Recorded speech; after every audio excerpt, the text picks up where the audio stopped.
అంటే ఒకసారి ఇక్కడ చూడండి, ఇక్కడ ఏముంది అక్షరం, సున్నా పక్కన ఏ అక్షరం ఉంది? టా. టా ఇటు సైడ్ ఉందా అటు సైడ్ ఉందా చూడండి, ఇక్కడ ఉంది కదా టా. ఓకే, ఇక్కడ చూడండి సున్నా తర్వాత ఏం అక్షరం వచ్చింది? ఇక్కడ పా వచ్చింది. పా ఇక్కడ సైడ్ ఉందా అక్కడ సైడ్ ఉందా చూడండి, ఇక్కడ సైడ్ ఉంది.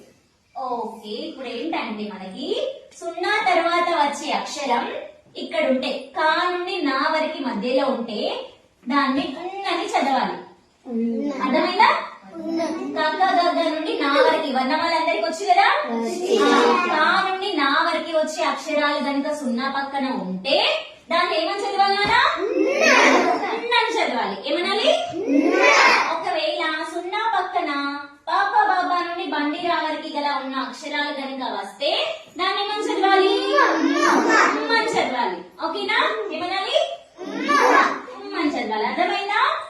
కా నుండి నా వరకు సున్నా పక్కన వస్తే దాన్ని ఏమని చదవాలి? అని చదవాలి. పాప బాబా నుండి రౌతి వరకు గల మధ్యలో ఉన్న అక్షరాలు వస్తే ఏమని చదవాలి? అని చదవాలి. ఓకేనా? ఒక ఎగ్జాంపుల్ చెప్తారా ఎవరైనా? చెప్పండి నాన్న.